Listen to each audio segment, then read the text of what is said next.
Donc, bonjour à toutes et à tous. Donc, j'ai le plaisir aujourd'hui d'accueillir, même si c'est en distanciel pour ma part, hein, je vous prie de m'en excuser, mais d'accueillir un jeune ancien collègue, si je puis dire ça comme ça, Jean-Philippe Nicolai. Alors, du reste, d'ailleurs, Jean-Philippe, je ne sais toujours pas si on dit Nicolai ou Nicolaï, puisqu'il y a un tréma sur le i. Normalement, c'est Nicolaï, je Nicolas, suppose.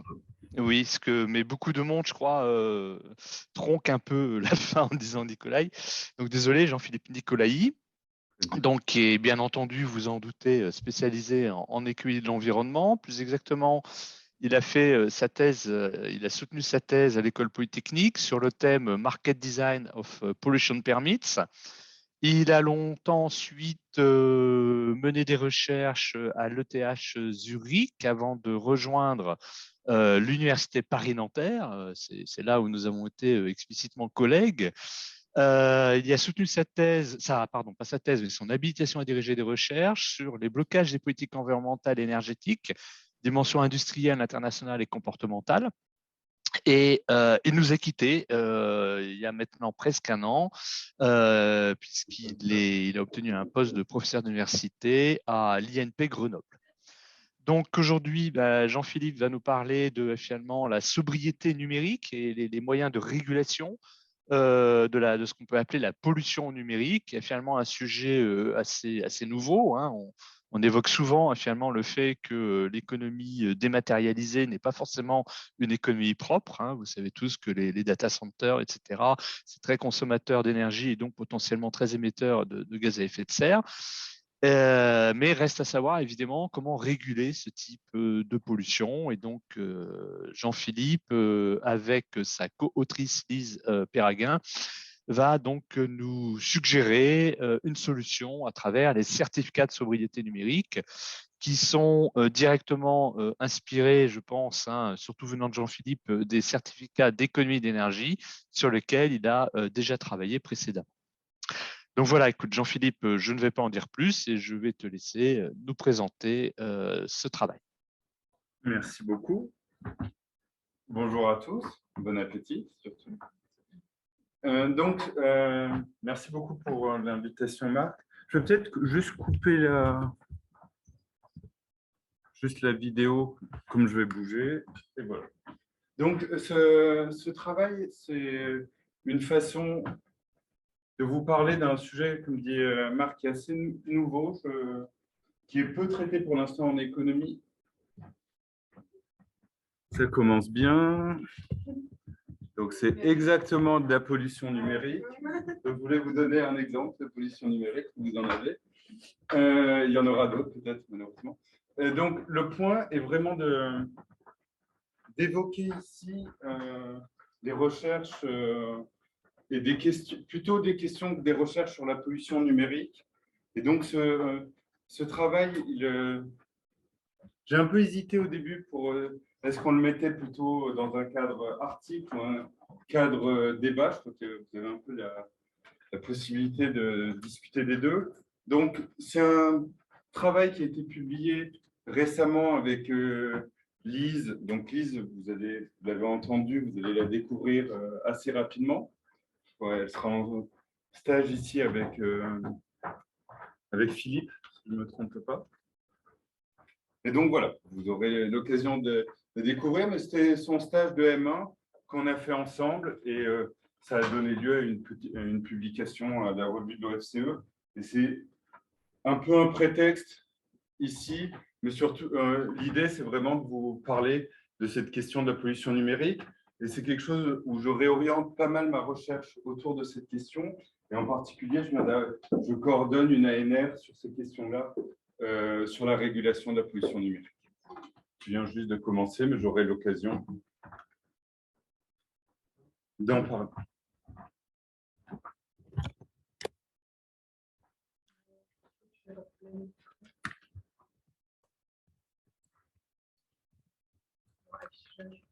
Non, c'est bon.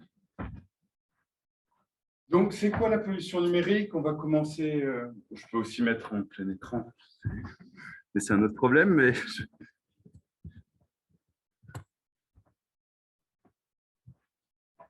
donc, qu'est-ce qu'on appelle et qu'est-ce que la pollution numérique? On va vraiment parler de de ce sujet, c'est toute pollution qui est générée par l'activité numérique.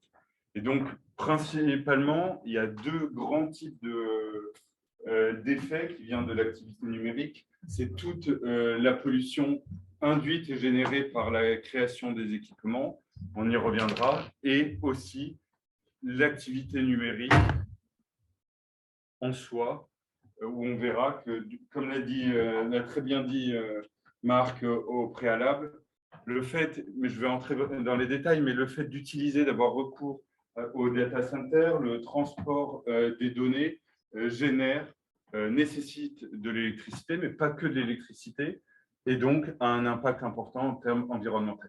Juste pour avoir un ordre de grandeur, on va commencer avec ça, 3,7% du total mondial des gaz à effet de serre vient de la pollution numérique. Donc, ça illustre l'importance. C'est autant qu'un pays comme l'Allemagne, c'est autant que l'aviation. Et ce qui rend cette question particulièrement importante, c'est aussi que la consommation des données augmente de manière particulièrement, je dirais pas drastique, mais particulièrement importante. Et en particulier, on parle de 30% d'augmentation par an de la consommation des données. Donc, ce qui induit bien une augmentation par la suite des émissions de gaz à effet de serre. Le sujet, je vais vous montrer, il vient d'être traité de manière assez importante par la sphère politique, par la sphère, je dirais pas associative, mais la société, par la sphère civile. Ça, je vous montrerai dans un instant. Mais ce qu'il faut savoir, c'est qu'il vient juste d'y avoir une étude particulièrement importante et qui donne des ordres de grandeur, qui vient juste de sortir il y a un mois, qui a été faite par l'ADEME et l'ARCEP et qui essaye d'évaluer l'impact environnemental du numérique. Donc, les grands ordres de grandeur à retenir, c'est que les services numériques sont responsables de 10% de la consommation électrique française et responsables de 2,5% de l'empreinte carbone en France. C'est plus faible que les chiffres que je vous ai montrés à l'échelle planétaire. Mais il faut, juste pour avoir un ordre de grandeur, c'est équivalent à un secteur comme les déchets. Je ne sais pas si vous voyez bien. Donc, juste, si vous ne voyez pas, ceux à distance verront très bien. On voit bien. Pour ma part, je vois bien. Il n'y a pas de souci. Je m'inquiète un peu plus pour ceux en présentiel au fond de la salle, mais voilà. Juste pour dire,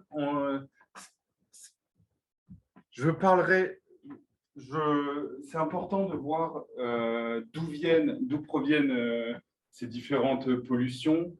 On va parler, je vais vous montrer qu'une grande partie vient des équipements. Ce n'était pas la bonne façon de vous présenter le problème, dans le sens où je voulais surtout parler par la suite des problèmes liés à l'activité du numérique et pas trop de l'équipement. Mais voilà, je trouve que c'est important d'avoir une photographie et une cartographie du problème. Donc, dans les équipements qui, comme je vous ai dit, vont nécessiter une empreinte carbone ou des matériaux assez stratégiques, on va avoir trois types d'équipements principaux: les terminaux, les réseaux et les data centers. Donc, par la suite, je vous dirais, on va appeler tiers 1, tiers 2, tiers 3. Donc, si vous arrivez à bien voir, vous suivrez, mais je vais essayer de le dire oralement. Donc, les terminaux, les réseaux et les data centers. Et donc, on va retrouver tout ça ici. Je ne sais pas si vous arrivez à voir, mais ce qui est important, c'est en premier lieu, ici, l'impact sur le changement climatique. Et on voit que ça vient principalement des terminaux, et on verra que ça vient surtout de la production des terminaux, mais aussi des data centers. Et on verra que l'utilisation, la consommation électrique des data centers explique beaucoup ces effets. Mais on peut voir aussi l'épuisement en termes de ressources abiotiques, la consommation d'énergie et les déchets. Voilà. Si vous ne voyez pas bien, le bleu, c'est les équipements, le vert, c'est les data centers. Je le fais assez rapidement, mais voilà, pour avoir une idée toujours sur la question du changement climatique, on voit ici, le bleu va représenter que la répartition des impacts, si on regarde la phase de cycle de vie, et je ne suis pas entré dans les détails de l'étude de l'ADEME et de l'ARCEP, mais principalement, ils ont fait des ACV. Je pense que tout le monde voit ce que sont des ACV. C'est des analyses du cycle de vie. Ils décomposent tout le cycle de vie des équipements, des produits, et pour déterminer d'où viennent les émissions. Et donc, si on regarde bien toujours sur les équipements et en se concentrant avec la question du changement climatique, on voit que 20% ici vient de l'utilisation et 80% vient de la fabrication. Toujours pour continuer, ici, on va reprendre les 3 tiers dont je vous ai déjà parlé. Les bleus, ça va être la question des équipements. Le rouge, vous vous souvenez, c'est les réseaux. Le vert, c'est les data centers. Et à l'intérieur, ils se décomposent en fonction de l'usage personnel et de l'usage professionnel. Sur le changement climatique, on voit que les équipements, ça va surtout venir de l'usage personnel. On voit que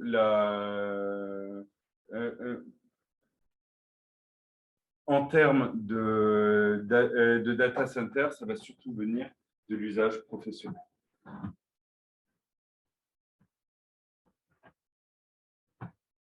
Si on veut regarder à l'intérieur des terminaux, juste on voit que pour décomposer et avoir les ordres de grandeur, on voit qu'un tiers vient des ordinateurs, un autre tiers des écrans et une partie, on dira peut-être 20% des téléphones.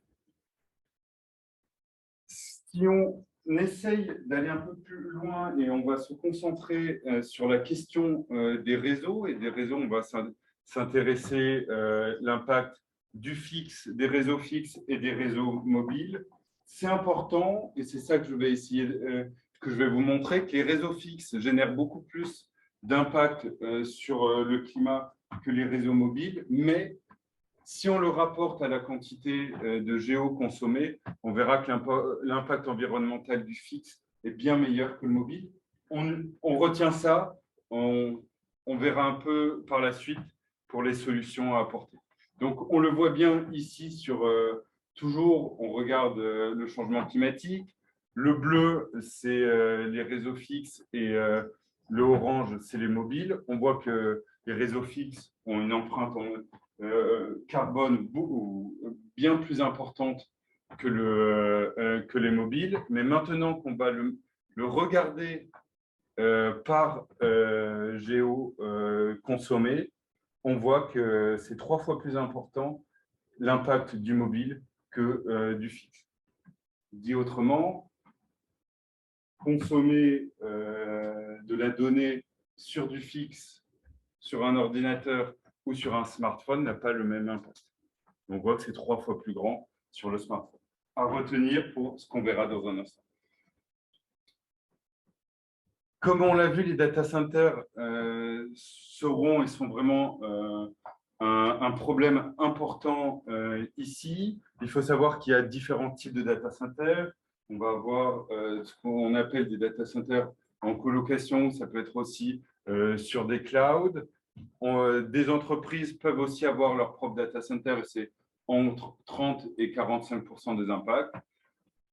On peut avoir des data centers publics, mais aussi ce qu'on va appeler, vous voyez que l'impact est plus petit, mais on en entend beaucoup plus parler, c'est les HPC, les hyperscale, ça va être les très grands data centers.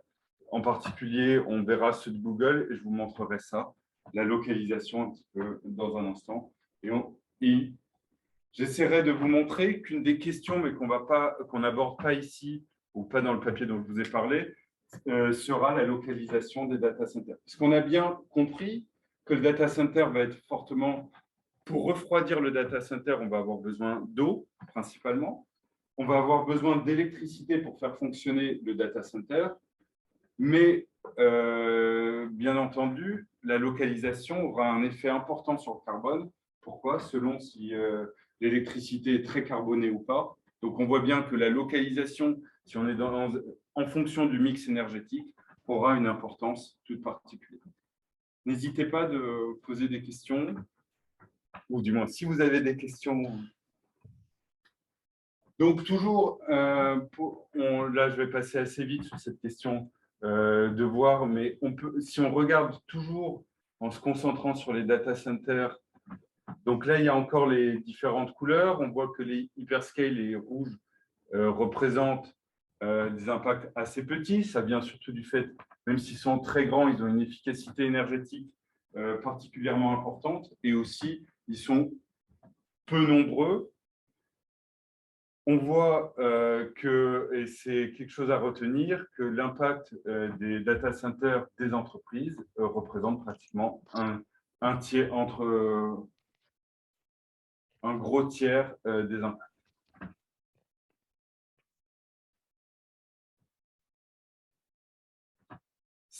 Une question qui est importante sur la question des data centers, on voit que 60% des impacts viennent des équipements physiques et 40% de ce qu'on appelle la colocation, où ça va être principalement de la conservation des données sur du cloud.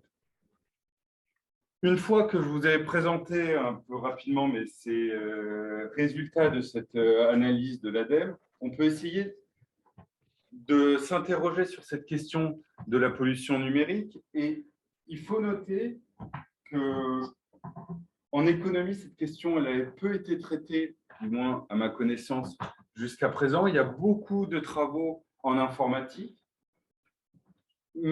Et c'est intéressant de regarder que depuis 2 ans, il y a eu une prise en compte de la part, je dirais, de la société civile de ce problème. Je pense que tout le monde ici connaît le Shift Project. Il y a eu un rapport en 2018 exactement sur cette question de la pollution numérique. Durant la Convention citoyenne pour le climat, il y a eu plusieurs propositions qui ont été proposées.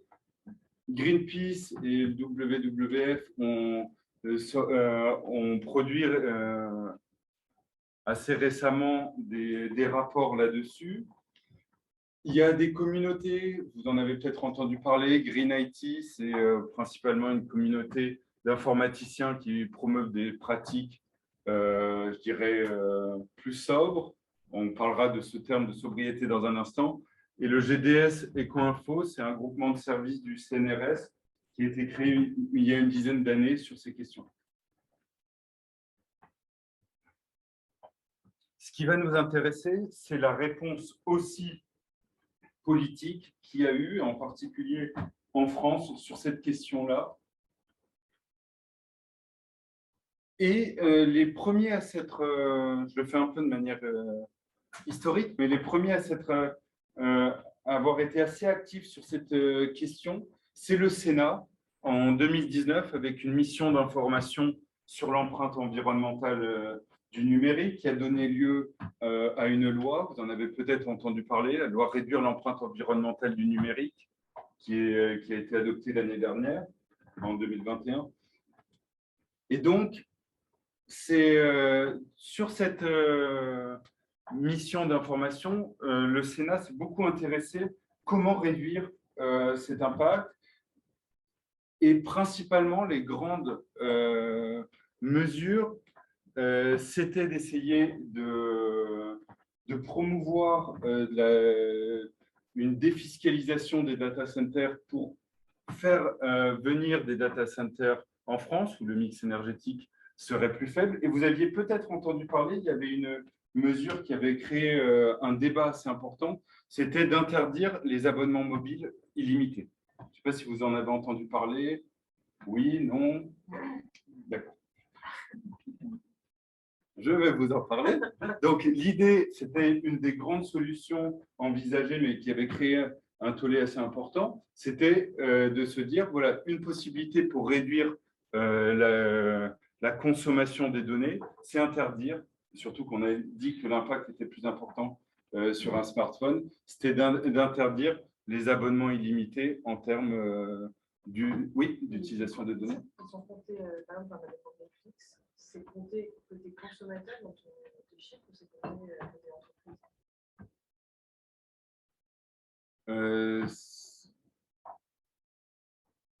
Après, c'est. Tu auras. Est-ce que c'est comptabilisé pour moi ou c'est comptabilisé Netflix? Donc, ça va être comptabilisé comme la pollution générée par Netflix. Ok, donc pas de moteur. Non, mais c'est toi, quand tu vas regarder Netflix. Donc, on va parler, c'est toute la spécificité du problème, on va parler de l'économie numérique et de la consommation, production des données, mais principalement, ça sera calculé par rapport à l'empreinte de Netflix. La part des consommateurs, potentiellement, elle est plus grande que ce qui est dans les banques. C'est tout ce qui va être coproduction, enfin co-consommation, Deezer, Spotify, Netflix, c'est côté conso, côté entreprise. Mais là, par rapport à ce qu'on avait vu tout à l'heure, où on avait vu professionnel et personnel. Donc, mais là, dans professionnel personnel, c'était du point de vue du consommateur. Ah, ok, pardon. C'est pas. Oui. Quand on parle de numérique, à un niveau de définition, c'est donné, parce qu'à un moment, il y avait aussi la comparaison avec le téléphone fixe, la téléphonie. Non, quand je disais fixe, je disais Internet par le fixe. Ah, ok. Je parlais toute. La question, c'est l'infrastructure va utiliser pour avoir accès aux données. Est-ce que ça va être par rapport. Donc, dans le fixe, on va mettre tout ce qui va venir d'un modem et mobile, ce qui va venir du smartphone. Oui. Et donc, ça, c'est une des questions, par exemple, une des possibilités, je vais vous montrer dans un instant, hein, et, une des possibilités pour réduire, je vais vous montrer un peu quelques pratiques dans un instant, mais une des possibilités, par exemple, pour réduire l'empreinte, c'est, par exemple, sur une copropriété, si tu avais un seul modem au lieu de différents modems, l'empreinte environnementale serait beaucoup plus faible. Ouais, sauf que voir la capacité après. Il faut voir la capacité, il faudrait le négocier au niveau d'un syndic, tu vois. Mais ça veut dire aussi que c'est des business modèles un peu différents aussi à voir. Et ce qu'on va essayer de voir, c'est est-ce qu'on peut trouver des instruments. On va réfléchir un peu aux différents instruments économiques qu'on peut utiliser pour essayer de modifier aussi les pratiques, les investissements. C'est ça que je veux vous montrer. De moins réfléchir dessus. Non, je pense qu'il y a plusieurs pistes en effet, et notamment qui vont pas nécessairement dans le même sens où on a pensé aussi justement la décentralisation en termes d'énergie. Mais je pense qu'on va y venir. Une autre question que j'avais, et probablement faire partie des débats qui suivent, c'est que bon, c'est intéressant cette forme. Un bouclier vis-à-vis du numérique et le fait qu'il faut réduire l'usage, l'impact, etc. Mais il ne nous a pas échappé qu'il y a quand même quelque part une grosse incitation à passer dans le numérique sur plusieurs usages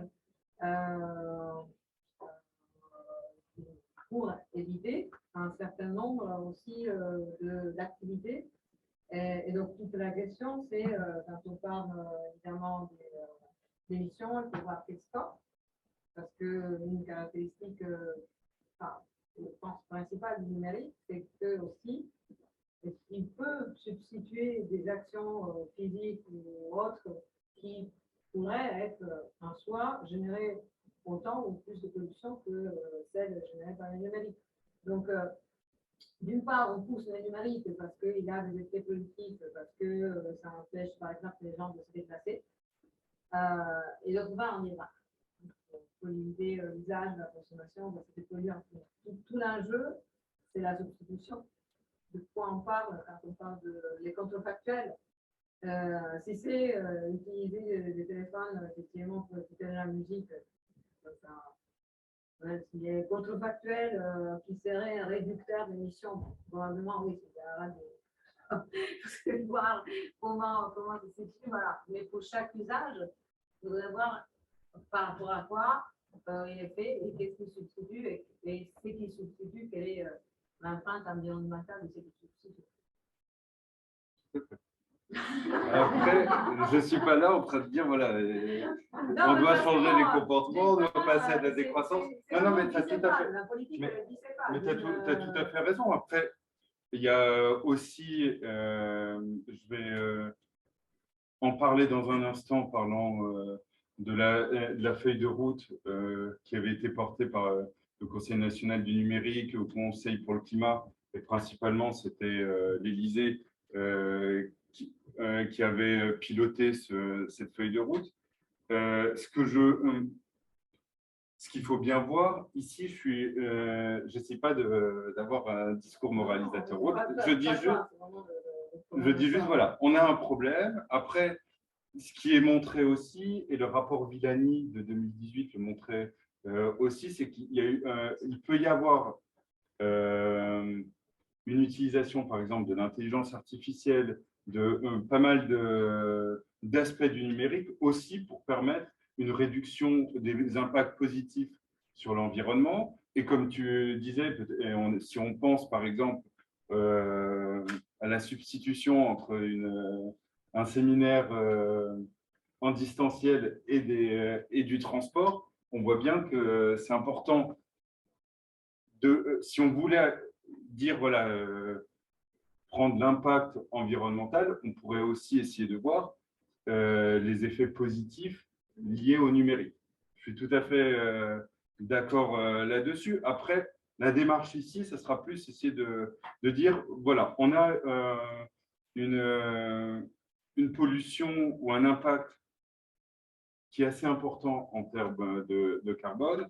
Est-ce qu'on peut, et en particulier ici, je vais m'intéresser aux usages vis-à-vis de la donnée, plus que les usages par rapport au mode de vie, mais tu as tout à fait raison qu'on pourrait aller s'intéresser aussi, et essayer de voir comment réguler, comment modifier certains comportements. Mais je suis tout à fait d'accord qu'on peut et qu'on doit le voir dans une vision un peu plus globale des effets positifs et négatifs, même si là, je vous parle plus des effets négatifs. Ça, je suis complètement d'accord.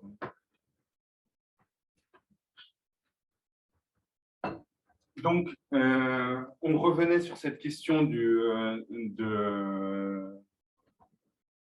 la mission d'information du Sénat. Et comme je vous disais, une des propositions, c'était de se dire, est-ce qu'on doit absolument réduire la consommation illimitée de données, en particulier sur le smartphone. Ça n'a pas été intégré dans la loi, donc c'est quelque chose qui avait été particulièrement critiqué, en particulier par les opérateurs mobiles. Mais on peut aussi s'interroger sur ce lien entre consommation des données et la pollution numérique. Il y a eu d'autres propositions dans la mission d'information. Et ce que je disais en répondant à Anna, on a eu aussi une feuille de route par le gouvernement sur le lien entre environnement et numérique.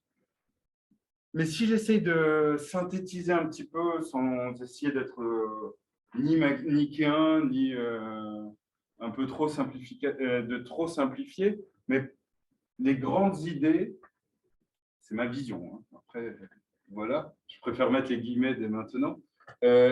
C'était principalement de dire il suffira de faire une campagne de sensibilisation très importante sur les effets sur l'environnement, de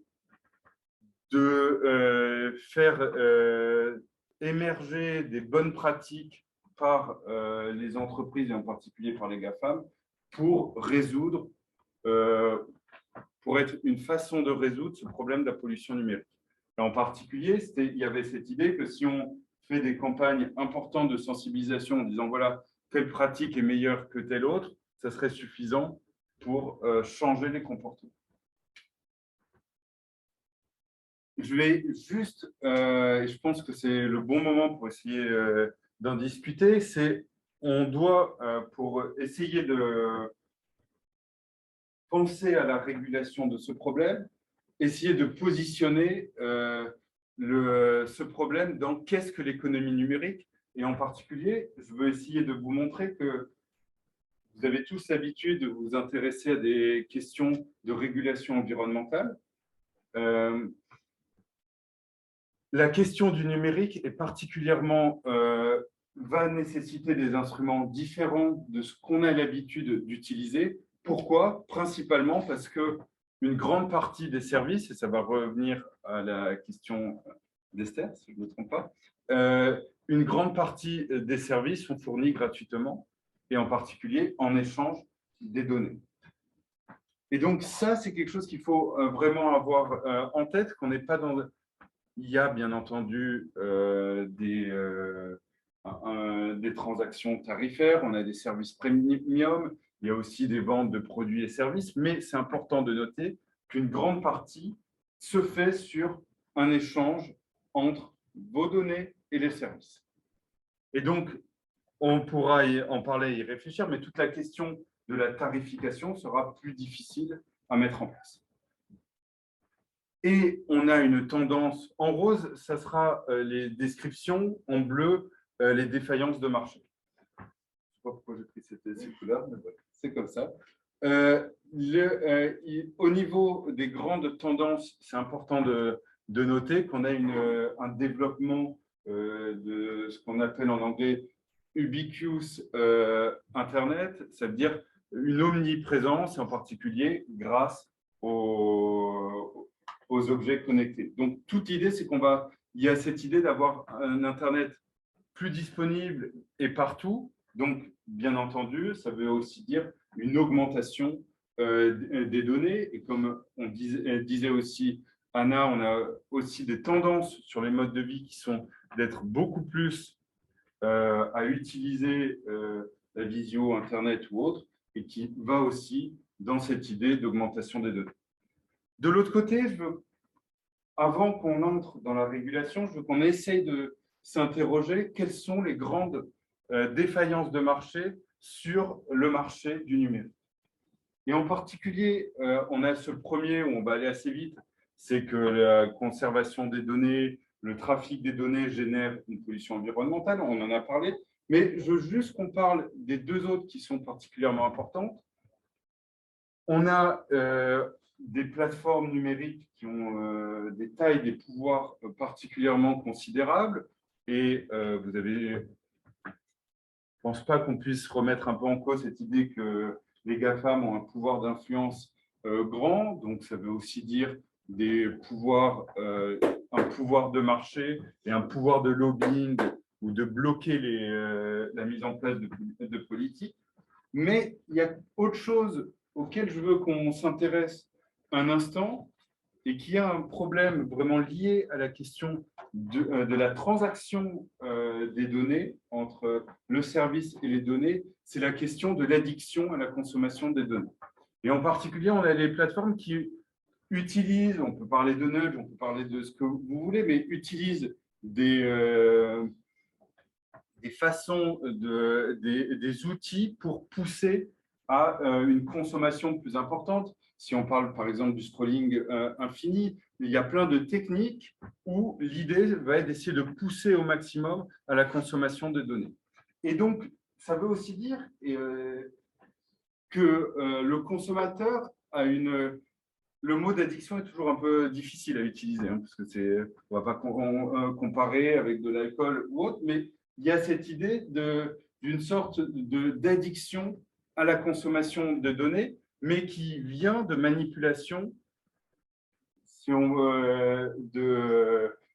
c'est ce qu'on appelle pervasive Internet, c'est essayer de modifier les comportements pour que les consommateurs consomme encore plus de données. Et donc, c'est quoi le modèle économique qu'il y a derrière? C'est que plus vous consommez de la donnée, plus vous allez donner de la donnée personnelle qui sera utilisée par les plateformes. Je pense que je ne dois plus être... je pense qu'à un moment donné, il va falloir que je gère le temps. Donc, je vais passer un peu plus vite. Mais on sait, et c'est important, qu'il y a déjà des régulations existantes, pas sur la question de la pollution numérique, mais qui régulent l'activité, le secteur ou l'économie numérique. Et en particulier, vous avez tous entendu déjà parler du RGPD, où c'est, comme je vous le disais, cette idée, on donne les données, donc il y a différents modèles de protection des données. Le RGPD, c'est le modèle européen où il y a une idée de, il faut donner le consentement au préalable, sachant toutefois qu'il y a une ambition importante au niveau européen de créer un marché européen de la donnée et d'essayer aussi de faire en sorte qu'il y ait le moins de barrières possibles pour créer ce marché. Donc, ça veut aussi dire une tendance à augmenter potentiellement aussi la conservation des données. Il y a, je ne dirais pas en France, mais il y a quelques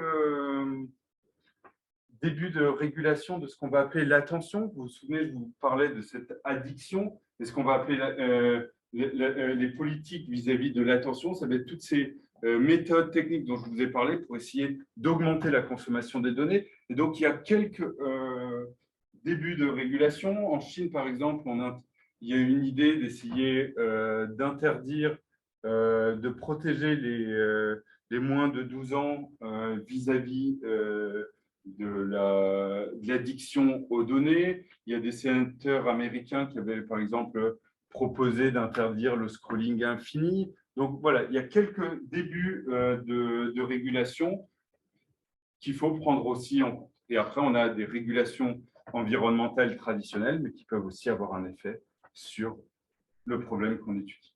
Juste, désolé, je fais un petit peu, c'est quand même pas pour faire de la publicité, mais pour raconter un peu mes recherches et principalement dans ce cadre de cet ANR Digipol, pour Digital Pollution, qu'on vient juste de commencer là au 1er janvier. L'idée, c'était vraiment d'essayer de répondre à cette question dont je vous ai parlé précédemment. Est-ce que juste la diffusion d'informations, de la sensibilisation, c'est suffisant ou pas? Et donc, on a un pan important pour essayer de faire des études pour comprendre le comportement des consommateurs vis-à-vis de la pollution numérique, d'essayer de comprendre si vous diffusez de l'information, comment ça va modifier ou pas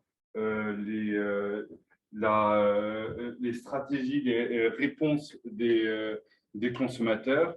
Et derrière, l'idée, c'est d'essayer de proposer une régulation adaptée.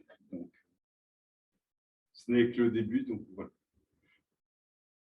Ce n'est pas pour demander une invitation dans 2 ans, mais si jamais, voilà, je vous raconterai la suite plus tard. Maintenant, on va s'intéresser à cette question que j'ai commencé un peu à évoquer, mais qui est vraiment importante ici, c'est, et Marc en parlait en introduction, c'est la notion de sobriété numérique. Je vous ai juste mis quelques définitions, elles sont un peu lointaines, mais on ne va pas y entrer en détail. Mais juste pour savoir, il y a beaucoup de débats, et en particulier, il y a quelques philosophes des sciences, et en particulier, j'en cite un, Fabrice Flippo, qui travaille beaucoup sur ces questions de qu'est-ce que la sobriété, comment la sobriété, est-ce que c'est différent de l'efficacité. Je ne vais pas entrer dans ces considérations forcément. On prend dans notre article avec Lise une définition très simple et où on évite un peu toutes ces considérations philosophiques où je ne peux pas y entrer. Désolé. L'ensemble des pratiques, nous, on va considérer que la sobriété numérique, c'est l'ensemble des pratiques visant à réduire l'impact environnemental du numérique. Donc, en particulier, il y a des notions sur la sobriété. Par exemple, Fabrice Flippo, c'est être capable de s'auto-restreindre, pour modifier les comportements. Je ne vais pas entrer là-dedans. Ici, on va considérer que c'est les pratiques qui permettent de réduire l'impact environnemental. Bien entendu, l'idée qu'ils ont ou qu'il y a derrière, c'est d'une partie,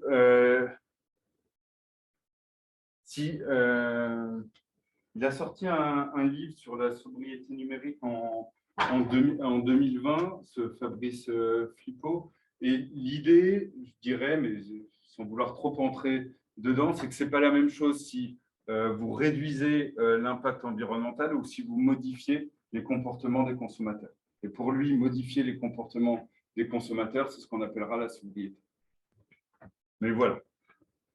Vous m'excusez, mais je ne vais pas entrer dans ces discussions qui personnellement me dépassent. Voilà.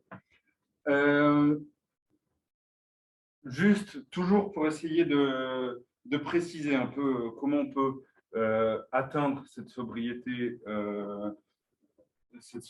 numérique. On a principalement, on met ici un peu en grand... on simplifie un petit peu, mais les trois grands acteurs du point de vue des entreprises dont on va parler, c'est les data centers, où on va stocker les données, les fournisseurs d'accès, on en a parlé précédemment, en particulier avec les questions de téléphonie mobile, et les fournisseurs de contenu. Donc, fournisseurs de contenu, donc par les Esther, Netflix, YouTube, derrière. Il peut y avoir ce que je vais essayer, je vais pas. Ce qu'il faut essayer de comprendre, c'est que, en particulier, il peut y avoir des investissements, l'adoption de nouvelles technologies pratiques pour réduire l'impact de la pollution numérique. Il y a beaucoup de choses qui se font sur les data centers, en particulier, comme je vous disais, pour les refroidir. Une des bonnes solutions, c'est aussi de les mettre, par exemple, en Scandinavie, où vous utilisez directement l'eau plus froide pour réduire la chaleur et donc pour empêcher de ne pas avoir besoin de systèmes de refroidissement électrique, par exemple. Oui, tu m'as fait peur. Oui, désolé.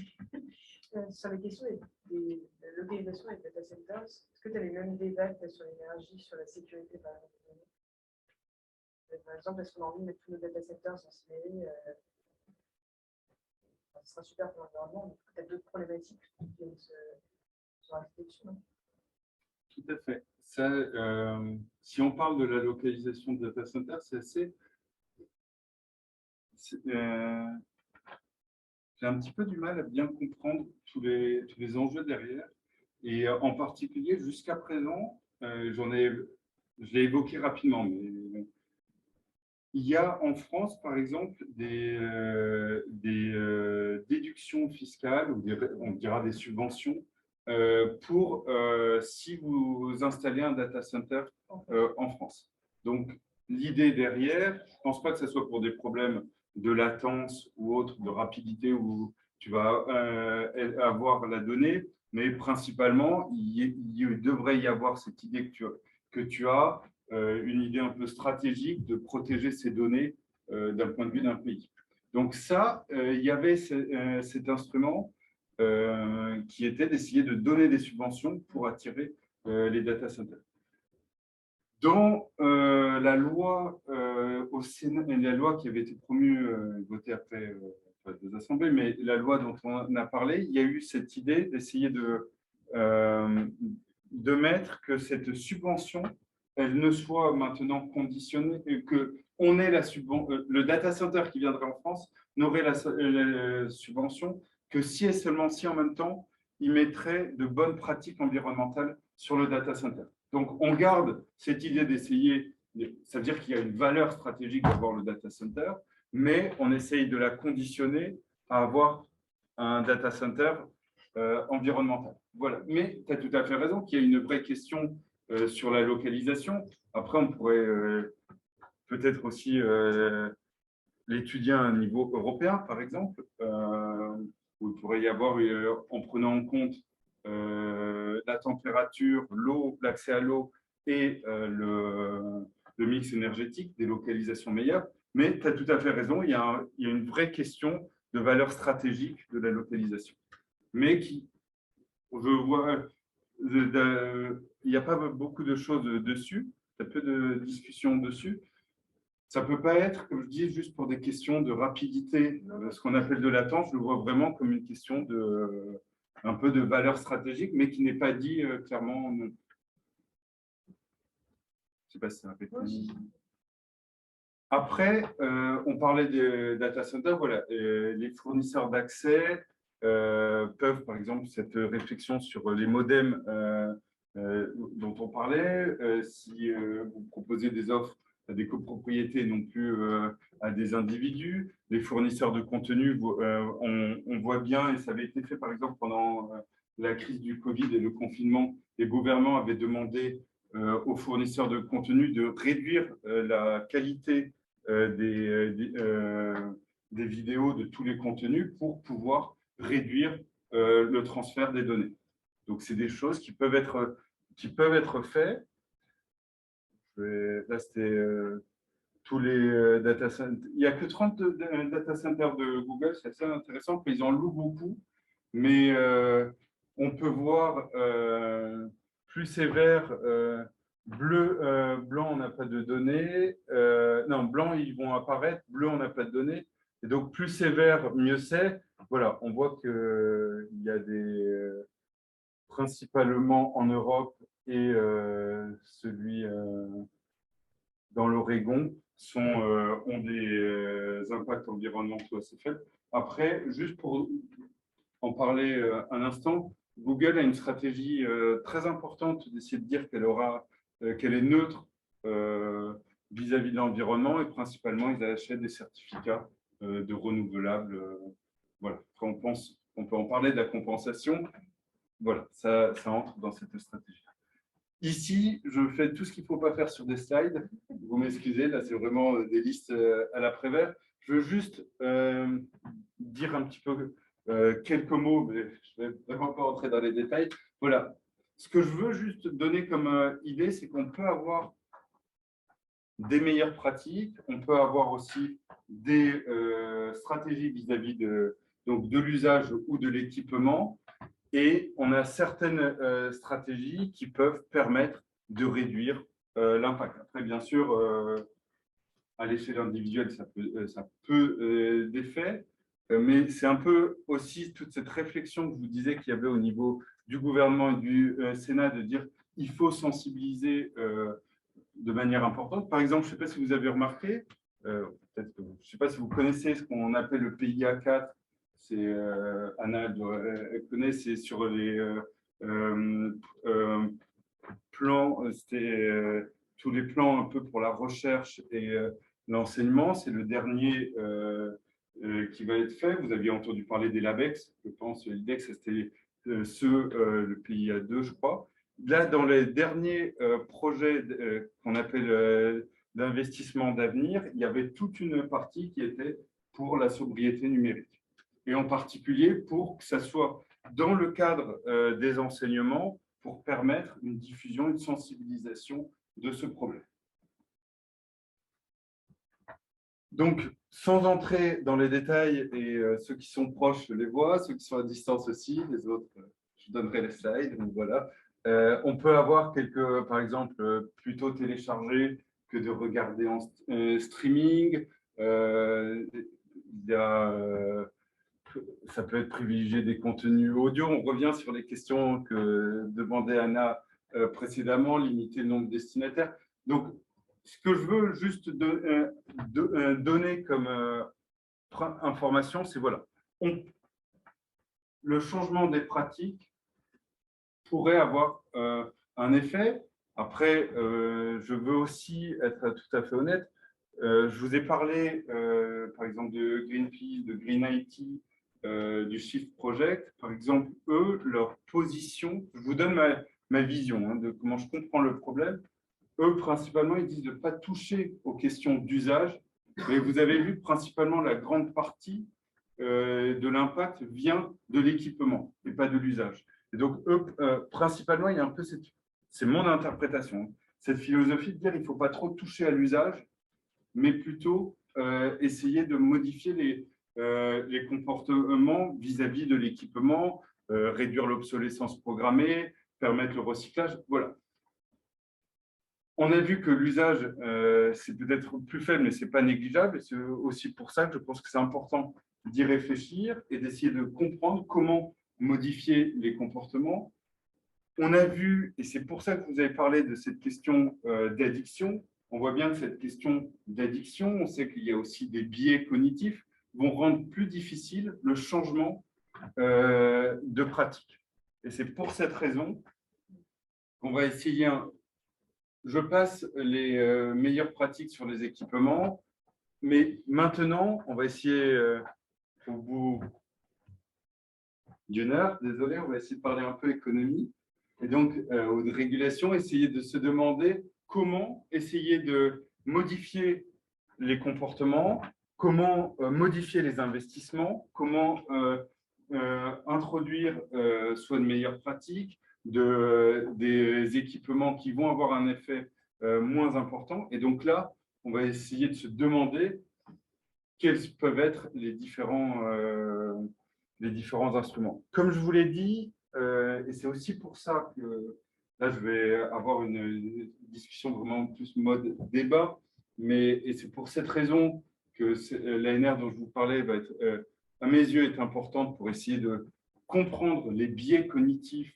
les habitudes, les blocages qu'on peut avoir vis-à-vis du changement de pratique sur la question du numérique. Il n'y a pas eu d'études là-dessus pour essayer de répondre à quel serait le meilleur instrument. Ici, je vais le traiter en prenant en compte principalement ce qu'on a dit. On a des plateformes qui ont des pouvoirs de lobbying importants, qui ont un pouvoir d'influence important, et il y a une addiction forte. Donc, dans les possibilités qui pourraient être utilisées pour essayer de réguler cette pollution numérique, après, je veux juste revenir sur le point et la discussion qu'on a eue avec Anna il y a un instant. Il y a deux façons de voir le problème. Il y a cette façon de se dire, voilà, le numérique a aussi des effets positifs, et donc ça serait bien d'avoir en fonction de différents contrefactuels, de savoir qu'est-ce qui est préférable ou pas. Et il y a l'autre question, comment, si on considère qu'il faut réduire l'empreinte environnementale, et on voit que c'est 3,8% des émissions, comment le faire? Et si on essaie de répondre à comment le faire, les différents instruments que je peux considérer, qu'on pourrait considérer, mais si vous en avez d'autres, n'hésitez surtout pas. Il y a une idée de mettre en place des labels de bonne pratique. Ça, c'est quelque chose qui est promu par la feuille de route du gouvernement dont je vous ai parlé précédemment.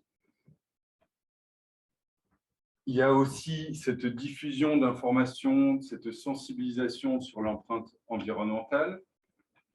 Donc, les deux, il y a ce problème que l'addiction pourrait être vraiment un des blocages et le pouvoir d'influence, un des blocages de la réussite de telles stratégies.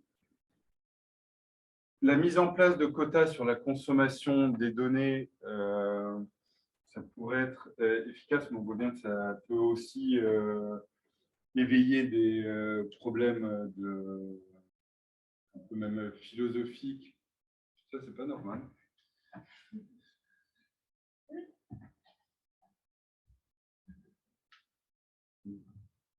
C'est pas fait exprès, mais on a plein d'exemples. Donc, j'avais donné, on a cette question du quota sur la consommation des données, c'était cette idée qu'il y avait derrière interdire les abonnements illimités, par exemple. on voit bien que ça peut poser des problèmes un petit peu, même philosophiques, où on a l'impression d'entrave un peu de divers. Mais j'ai un cours là, où je suis à Grenoble, un peu bizarre, qui s'appelle Entreprise et Société. C'est une école d'ingénieurs où je suis. Ingénieur en génie industriel, c'est assez particulier. Et donc, l'idée, on a un cours entreprise et société, d'essayer de faire réfléchir au lien entre la régulation, l'entreprise. Et donc, j'ai posé cette question, c'est assez surprenant, sur la mise en place de quotas sur la consommation des données. Donc, j'ai un groupe, c'est un groupe qui avait vraiment fait un très bon travail, plutôt engagé environnementalement, où ils étaient pour promouvoir la mise en place de tels quotas. Et en face, ils étaient vent debout contre ça en disant mais non, pour la liberté, il ne faut pas. Et voilà. Donc on voit bien que c'est des sujets assez sensibles en termes un peu conceptuels derrière. Je clôt la parenthèse de mon école et en essayant de réfléchir à d'autres réflexions, la mise en place d'une taxe sur le transfert des données, ce serait assez difficile à mettre en place. On voit que mettre en place une taxe sur les GAFAM, sur leurs bénéfices, a été mis, mais a été particulièrement compliqué. Donc, une mise en place d'une taxe sur les données, et même avec comment observer les données, est assez problématique. Il y a la possibilité, comme disait Esther, de réguler la localisation des data centers, mais on a ce problème de bien voir qu'il y a cette nouvelle externalité, défaillance de marché à prendre en compte, qui est la valeur stratégique des données. Et donc, ce qu'on fait ici avec Lise, c'est de proposer un instrument qui serait des certificats de sobriété numérique. Et comme le disait très bien Marc, il a résumé tout le papier en 20 secondes, mais principalement, ça vient de cette idée vous en avez sûrement entendu parler, des certificats d'efficacité énergétique. Est-ce que tout le monde a entendu parler des certificats d'efficacité énergétique ou du demand side management? Oui, non. Toi, tu bosses là-dessus, donc c'est normal. Mais qui non? C'est plus simple. Qui n'en a jamais entendu parler? D'accord.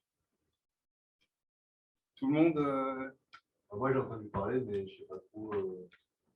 Donc, je vais vous le présenter en détail. Donc, l'idée, ce qu'on va faire, je vous présente un peu comment fonctionnent ces certificats. Je ne sais pas comment je vais.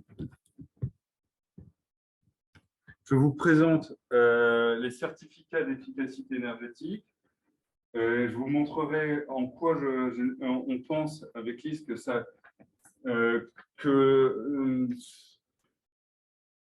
l'outil répondait à des problèmes assez proches de ce qu'on rencontre là et comment on pourrait concevoir un tel instrument.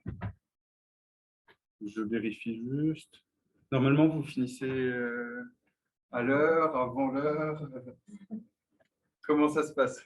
Je commence déjà à négocier. Tu as jusqu'à 14 h. Merci Marc. Donc, tu as encore une demi-heure. Tu as consommé les 3/4 de ton quota de temps. 2 tiers. Sans vouloir.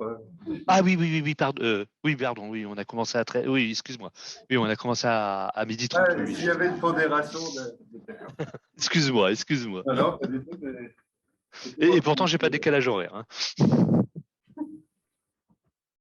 Donc, juste, je vais le faire assez rapidement pour essayer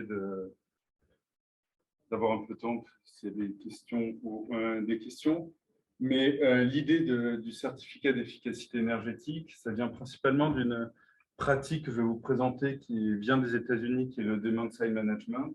J'entre un peu dans les détails puisque j'ai un peu travaillé sur ce type d'instrument et je trouve qu'il n'est pas si connu que ça. Donc, c'est pour ça que je vous ai demandé un peu au préalable. Et donc, je vous montrerai après les différents instruments, comment ça a été mis en œuvre en Europe.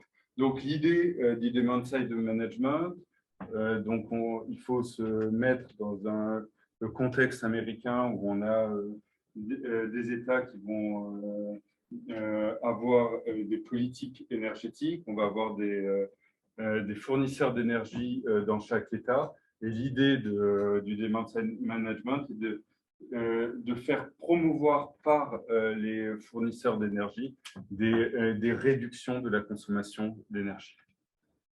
Et donc ça doit être, c'est une question qu'il faut un peu s'interroger. Et donc ça a été mis en place en Europe, en particulier les premiers pays, ça a été le Royaume-Uni, l'Italie, puis la France.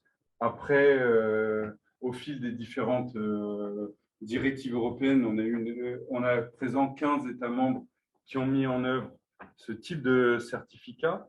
Et donc, ce qu'il faut comprendre, et je veux entrer par le cas français, c'est de dire que les certificats d'efficacité énergétique,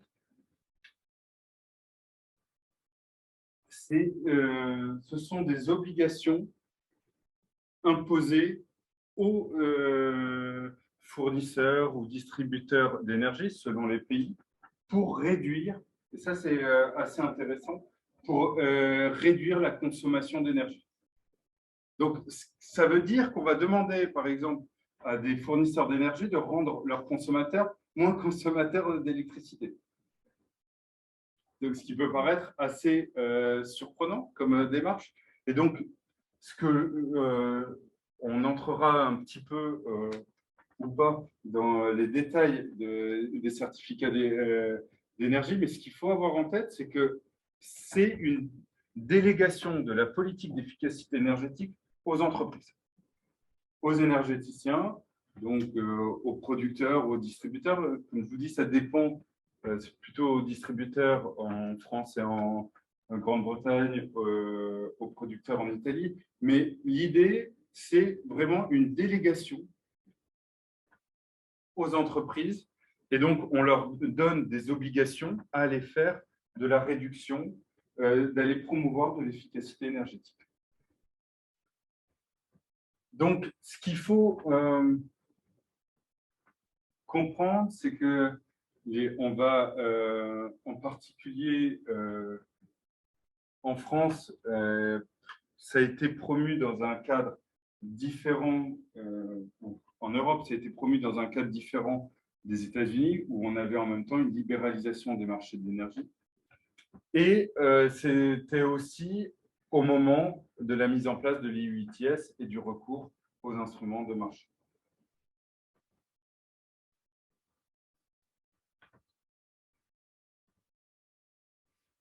Donc, l'idée centrale, c'est qu'on va faire des obligations aux entreprises d'aller promouvoir des investissements, donc de changer les pratiques en termes d'efficacité énergétique. Et une des principales raisons pourquoi il y a ces investissements qui seraient rentables n'ont pas été mis en place, pourquoi les consommateurs ne mettent pas en place de l'efficacité énergétique, ça peut être pour des problèmes budgétaires. Et par exemple, au Royaume-Uni, c'était principalement en direction des ménages modestes. En France, ça n'a pas été jusqu'en 2016 où on a introduit qu'un quart des obligations devaient être faites dans ce type de contexte sur des ménages modestes. Mais ce que je veux, qui peut aussi expliquer que des investissements en efficacité énergétique n'aient pas été mis en œuvre, ça peut être des problèmes informationnels sur la qualité des biens d'efficacité énergétique. Par exemple, en France, ça a été principalement sur des chaudières. En Angleterre, ça a été principalement sur de l'isolation. En Italie, c'était principalement sur des ampoules. Mais ce que je veux vous dire, c'est qu'on peut avoir des problèmes informationnels sur la qualité, mais on peut aussi avoir pas mal de biais cognitifs. Et vous connaissez tous la courbe McKinsey sur les défis d'abattement. Tout ce qui est à gauche en négatif, c'est l'efficacité énergétique. Donc, donc une des philosophies, pourquoi on a délégué l'efficacité énergétique aux entreprises, aux énergéticiens, l'idée, c'était de considérer qu'ils avaient un avantage informationnel sur l'État, ils connaissaient mieux les consommateurs que l'État, mais ils connaissaient aussi bien mieux que les consommateurs ceux qui pourraient leur être utiles. Donc, c'est cette idée, c'est comme ça qu'a été justifiée cette délégation, c'est profiter de l'avantage informationnel. Et donc, ici, vous comprenez, j'espère, un peu pourquoi. On voit avec Elise cette possibilité d'extrapoler ce type d'instrument sur la question de la sobriété numérique, mais on a bien cette idée qu'on a des plateformes qui ont des données très importantes sur les consommateurs, qui connaissent parfaitement les consommateurs, qui connaîtront mieux que le régulateur et donc qui ont cet avantage informationnel. On est exposé à des problèmes de biais cognitifs aussi. Et donc, c'est vraiment pour cette raison que je vais essayer de vous montrer l'efficacité ou non de ce type d'instrument et après, comment on peut Jean-Philippe. l'adapter. Oui, Marc, Oui. tu m'as fait peur. Oui, non, excuse-moi. Mais J'ai pas juste du une tout. question pour ma culture à moi, hein, et peut-être pour celle des autres participants. Ce certificat d'économie d'énergie, Oui. bon, moi je ne travaille pas sur cette question-là, donc je suis un petit peu béotien, mais tu peux très bien, en tant qu'entreprise fournisseur, par exemple, d'énergie, promouvoir l'efficacité de certains équipements. Donc jouer en quelque sorte, mais obligé par le régulateur à jouer contre ton clan, contre ton camp.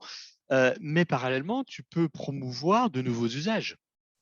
Donc, par exemple, tu peux très bien, je ne dis pas que c'était le cas, mais tu peux très bien être un fournisseur d'électricité, promouvoir effectivement des équipements plus économes en électricité à l'intérieur des maisons, et puis parallèlement promouvoir la trottinette électrique en substitution à la marche.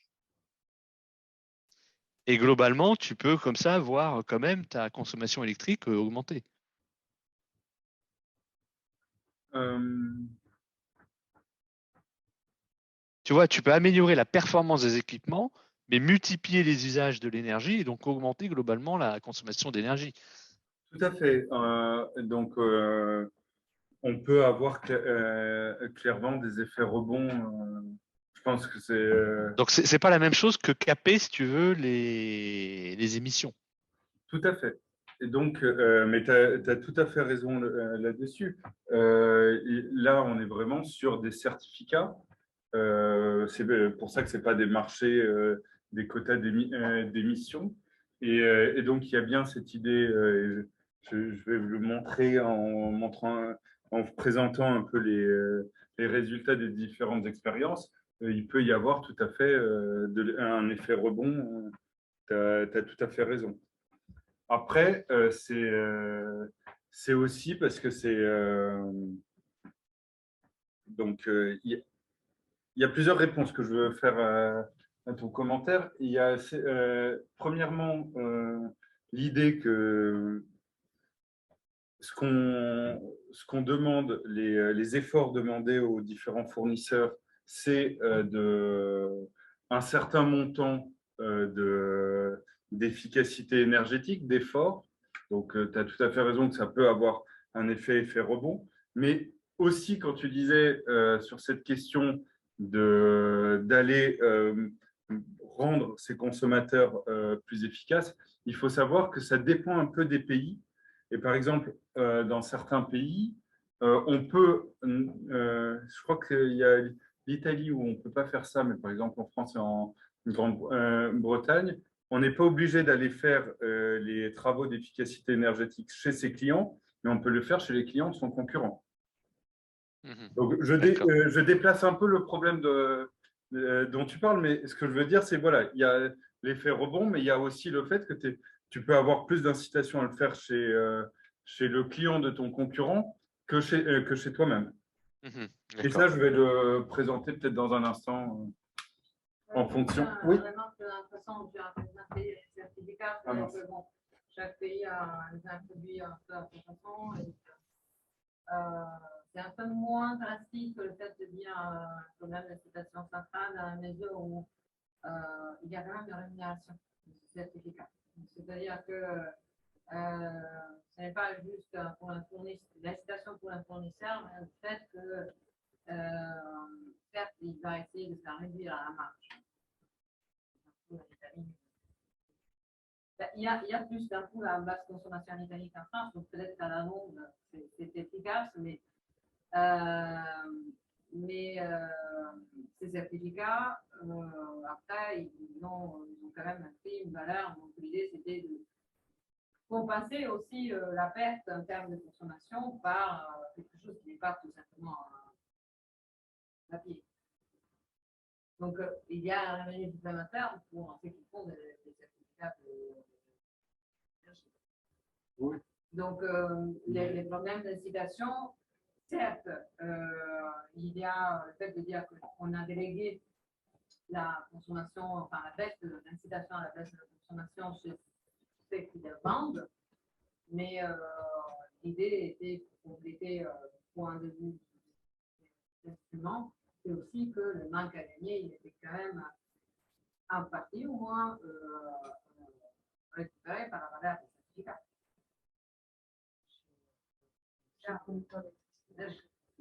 Après, oui, je suis tout à fait d'accord. J'en ai pas parlé pour l'instant. Il y a que la grande différence par rapport au cas du demand-side management aux États-Unis, c'est cette question que les certificats sont échangeables. Mais et juste pour aller dans ta direction, mais un peu plus loin si possible, c'est qu'après, ça dépend beaucoup aussi des pays où tu choisis les entreprises qui vont être obligées de faire, mais tu choisis aussi, tu donnes la possibilité à certains autres acteurs de pouvoir générer de l'efficacité énergétique et de vendre ces certificats aux obligés. Et c'est exactement l'idée que tu as et qu'il y a dans le marché, c'est aussi de faire en sorte qu'on ait des échanges, qu'on puisse avoir cette efficacité énergétique à un coût plus faible pour pouvoir faire ce type de... Et ce qu'on a observé, c'est vrai que les prix des certificats, enfin, là, vraiment un ordre un peu général, les prix de ces certificats, il est très très dépendant, comme dans le cas des tests, du niveau d'obligation. Donc, dès que le niveau d'obligation de certificat a été un peu relâché, justement, parce qu'on disait que c'était un problème de délégation inefficace, donc, il est très sensible quand même au niveau d'obligation, plus qu'à cet effet secondaire dont tu parles, qu'il y a quand même aussi effet secondaire au sens de la mise en œuvre. Hein, le fait que, hein, quel effet? Non, l'effet que tu disais qu'il y en a d'autres, des concurrents qui peuvent les vendre. D'accord, c'était sur cette phrase-là que tu avais réalisé. Ouais. Ok, je sais. Mais, je ne savais pas si c'était sur ce point-là ou si c'était le... qui fixe un peu la valeur, c'est plus le niveau d'obligation que le fait que... Tout à fait. Après, dans un instant, j'expliquerai pourquoi je parlais du client, du concurrent. On verra ça pourquoi, mais c'était... Oui, je vous explique, et vous verrez. Voilà, restez avec moi. Mais je vous justifierai ça dans un instant. Mais je suis tout à fait d'accord qu'il y a cette question de l'obligation. On va le voir, je vais vous montrer les prix. Il y a la question de qui est obligé et qui a le droit aussi de venir faire de l'efficacité énergétique. Et on a, par exemple, en France, par exemple, Leroy Merlin produit beaucoup de certificats d'efficacité énergétique et les revend. Donc, ça, on verra que quand on réfléchira à la transposition pour la question de la sobriété numérique, mais je garde l'idée des clients dans un instant. Donc là, on voit l'évolution des prix pour la France. Et comme le disait Anna, l'évolution, le volume, mais aussi les prix ont beaucoup dépendaient des obligations qu'on voit, des objectifs qui ont été mis au préalable. Ce qu'il faut, on peut voir que le prix a fortement évolué. Juste pour dire que les structures sont un peu différentes, par exemple entre la France et l'Italie, où en France, c'est marché agréé, en Italie, c'est une plateforme, et en Angleterre aussi, mais en Angleterre, il n'y a pratiquement eu aucun échange entre les différents producteurs. Ce qu'il faut savoir, et je pense que ça répond au point d'Anna d'il y a un instant, c'est qu'à un moment donné, pour essayer de réduire, parce que comme le prix a augmenté, il y a eu des pressions aussi pour essayer de réduire soit les obligations, soit le prix. Et l'État, en France, a inventé un système, on en pense qu'on veut, qui s'appelle la prime coup de pouce, où l'idée, c'était que oui, il y a un point que je voulais répondre à Marc et j'ai oublié. Ce qu'il faut aussi bien penser, c'est que le principe de l'efficacité énergétique, ça je ne l'ai pas dit, c'est aussi de dire, voilà, on crée des fiches pour chaque type de pratique, combien on va avoir de certificats d'énergie. Donc, c'est quelque chose de très standardisé ex ante. Et donc, pour certains types de pratiques, et sur le chauffage, il y a eu l'idée d'attribuer 6 fois plus de crédits pour les mêmes pratiques. Donc, c'était une façon de réduire et Mathieu Glachant avec comment il s'appelle l'évêque, c'est son prénom, François et Lord César, je vous disais. Vous l'avez eu comme quoi? Je demande. Je oublie. Donc, il montre, et c'est assez intéressant, que le principe de ces coups de pouce a surtout, et on y pense, on va essayer de garder ça en tête parce que c'est une vraie question qui pourrait être posée quand on va vouloir transposer à la sobriété numérique. Mais donc, ce qui montre, c'est que ce type de coup de pouce, d'arbitrairement de multiplier par 6 pour le même type de pratique, vous avez 6 fois plus de certificats. Qu'est-ce que ça fait? Principalement, ça réduit l'efficacité environnementale de l'instrument, du dispositif, et que ça, il montre aussi que ça n'a pas conduit à une massification des travaux favorable à la baisse des coûts, et que ça n'a même pas tant réorienté les pratiques vers le chauffage, alors que c'était là où il y avait ce coup de pouce. Mais ce qu'on pense surtout, c'est que ça veut dire que vous avez moins d'obligations si vous avez ces coups de pouce et que c'est une façon de réduire l'obligation, principalement parce qu'il y avait des critiques disant que le prix du certificat devenait trop élevé. C'est ça qu'il y avait derrière l'idée. Juste, je ne vais pas entrer dans les détails, ça vient encore dans leur rapport de Mathieu et ses co-auteurs, de montrer qu'il y a quand même eu beaucoup de modifications du dispositif. On regarde entre 2019 à 2020, où le règlement général et les fiches dont je vous ai parlé ont été modifiés. Et il faut savoir qu'en je crois que c'est janvier 2021, le coup de pouce a été pratiquement réduit.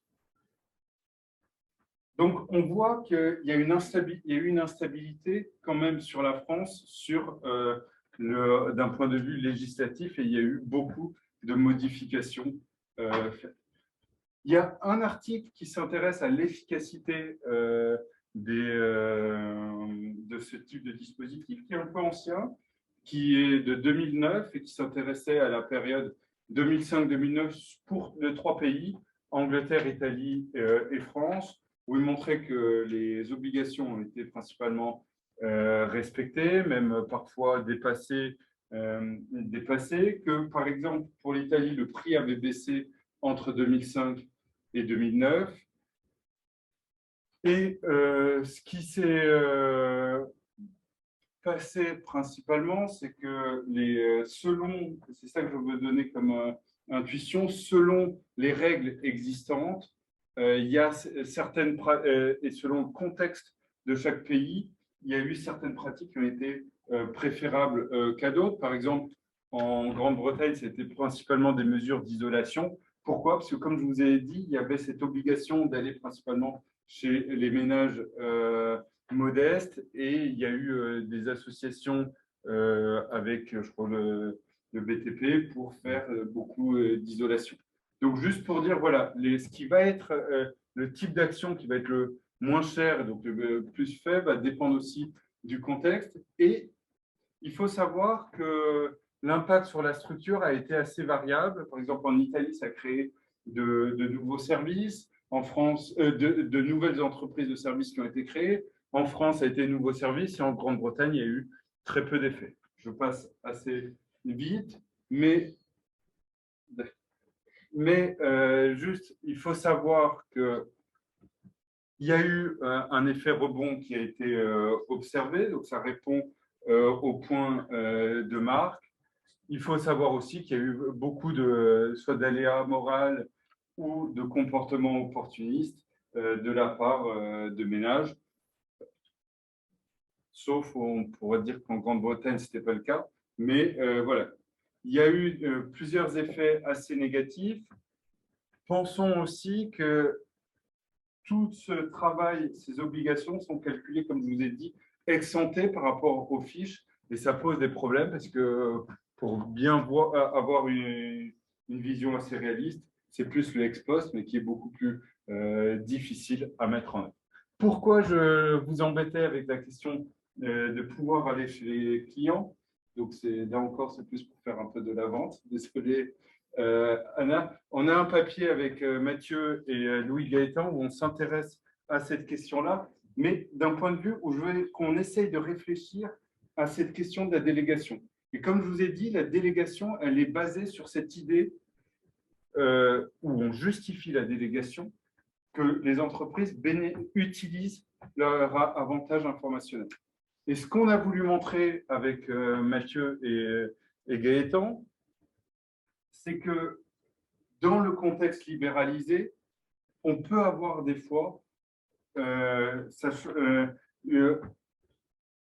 une incitation non pas à faire, à utiliser son avantage informationnel, mais d'utiliser un avantage concurrentiel et plutôt de vouloir aller chez le client pour non pas réduire sa base de consommateurs, mais réduire sa base de consommateurs.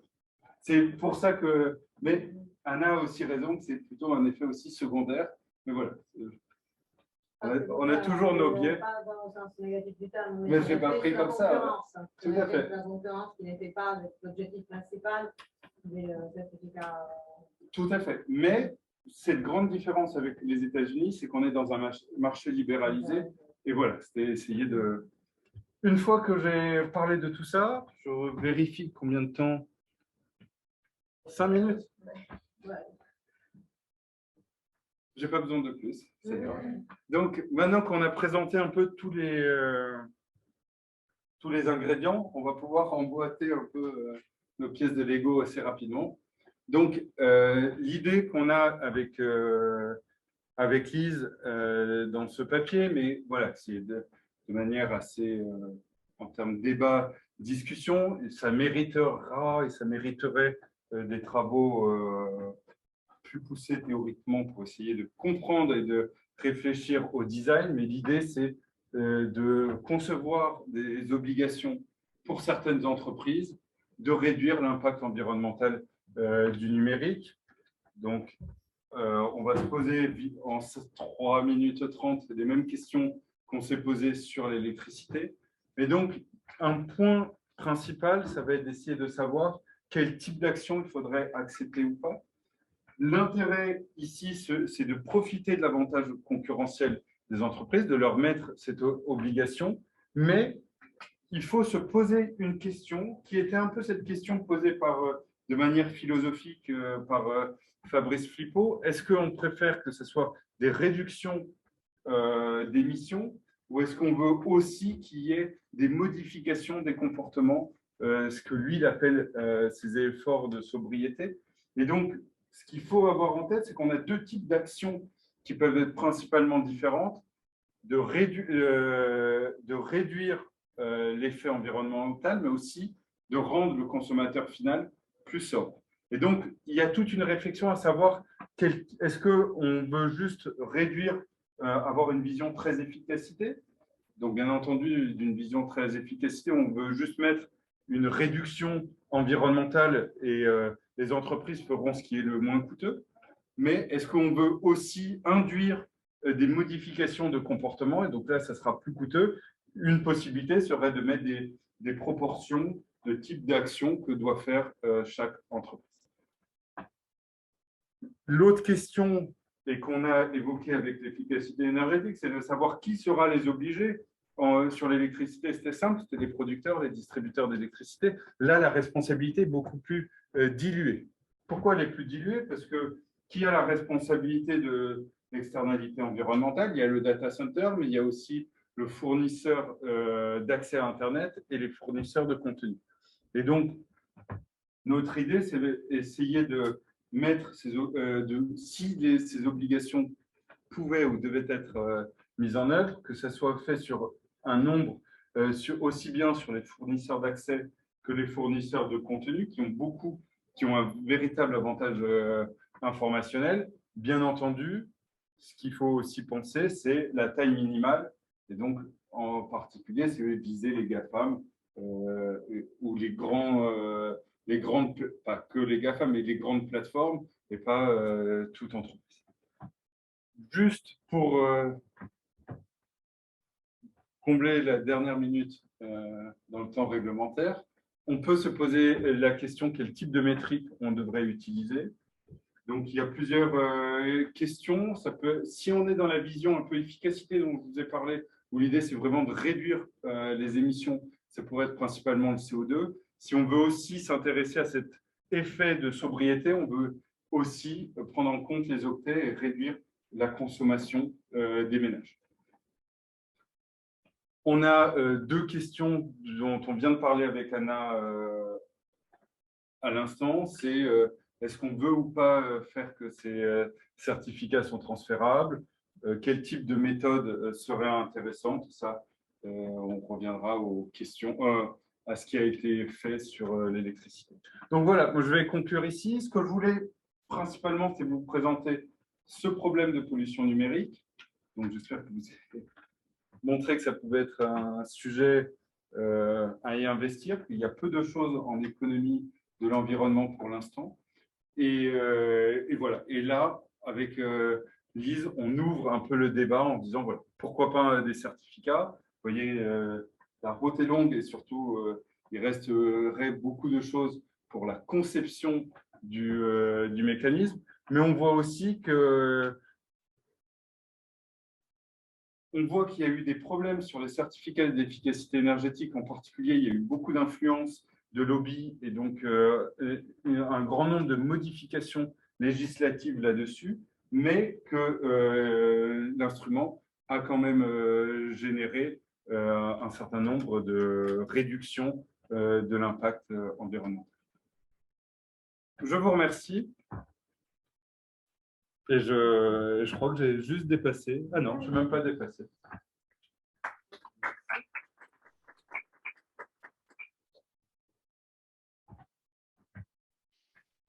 Donc, on n'a pas de temps pour les questions. Si, on peut peut-être c'est Lise qui répondra. Mais...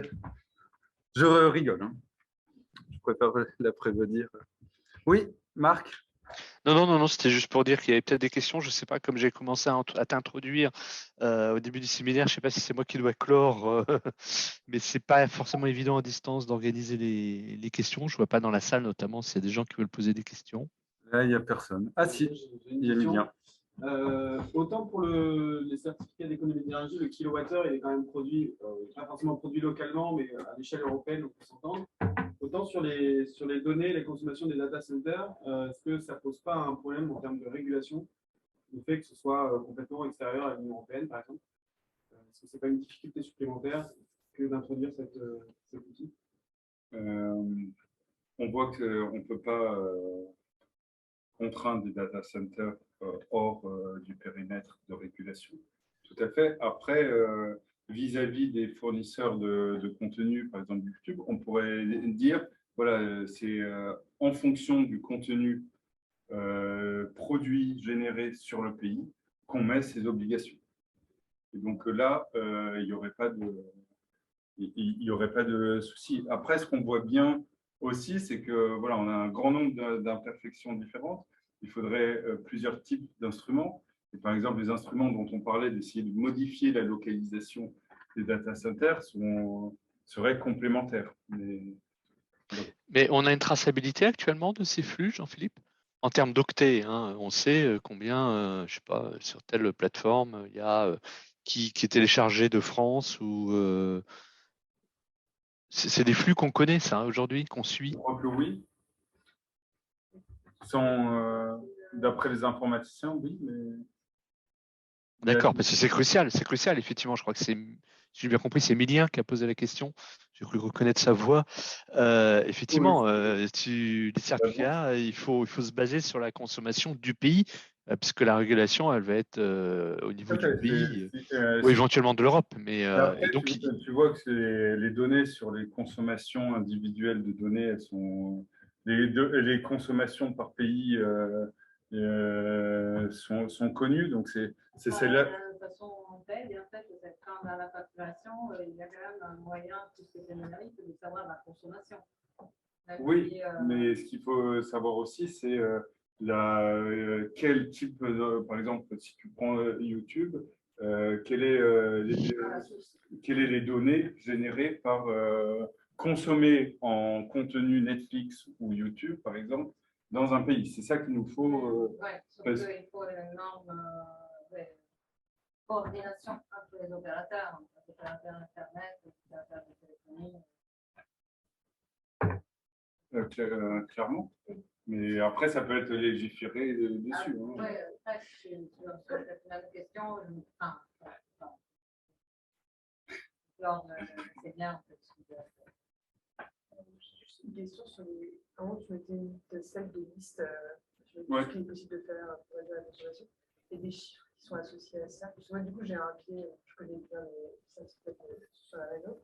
Mais on sait, quand tu mets de l'air avec des ça, tu sais ce que tu provoques a priori comme absorption de chaleur. Quand je ferme tous les onglets, même utiliser l'indicateur, je ne sais pas ce que ça produirait comme réduction de la consommation. Je trouve que c'est un peu le souci, moi, c'est un débat que je suis un peu de loin. Mais c'est un peu, c'est volontairement provocateur, mais je me rappelle quand j'étais petite, en école primaire, on me disait faire pipi dans ta douche pour économiser une jet d'eau. Et là, en fait, tu te rends compte que c'est pas suffisant, même si tous les Français se disent une fois par jour, je fais pipi dans ma douche plutôt que de faire une jet d'eau, ça ne va pas régler le problème d'approvisionnement en eau. Là, tu as une telle part, en fait, je trouve, de tout ce qui va être pareil. C'est un problème que du coup, je trouve que c'est presque un peu. Ça, c'est toujours avec ce problème même comme tu dis bien, avec ce problème d'énergie, c'est un sortant. Oui, c'est des bonnes pratiques, je suis d'accord, il vaut mieux le faire, mais c'est vrai que quand tu vois la liste des actions possibles, en tout cas qui sont mises sur la slide, tu te dis que c'est un peu un tout petit être humain contre un énorme titan. Après, ouais. Je réponds un peu rapidement à tout. Il y a certaines données. Après, tu as pas mal de travaux donc d'analyse de cycle de vie sur les différentes pratiques pour essayer d'avoir les différents ordres de grandeur. Je suis complètement d'accord et c'est un peu cette question que je vous disais un peu vis-à-vis de ces collectifs Green IT, chez Project, Greenpeace, où ils sont plutôt à dire c'est sur l'équipement. C'est pas parce que l'usage ne fait qu'un cinquième qu'il faut non plus ne pas se poser la question d'une régulation. Je réponds de la même façon un peu provocatrice, mais voilà. Merci beaucoup. Merci Marc. c'est à toi, Jean-Philippe. Laisse conclure ou clore. Bah, écoute, je vois qu'il y a encore beaucoup de recherches à faire, en tout cas. À commencer. Donc, voilà, à initier. Donc, si j'ai bien compris, tu as obtenu, là, ça y est, hein, le contrat ANR. À l'ANR, oui, sûr. on a eu l'été dernier, il a commencé là D'accord. en janvier. Bah écoute, j'espère, tu Dans te la prépositionner recherche. pour dans 2 ans. J'espère qu'on sera toujours là, effectivement, pour t'inviter dans 2 ans, présenter les résultats. Merci pour l'invitation, ex-santé. Et pour celle-ci aussi. Merci beaucoup. Et merci pour ta contribution, Jean-Philippe. Merci à tous. Bon week-end.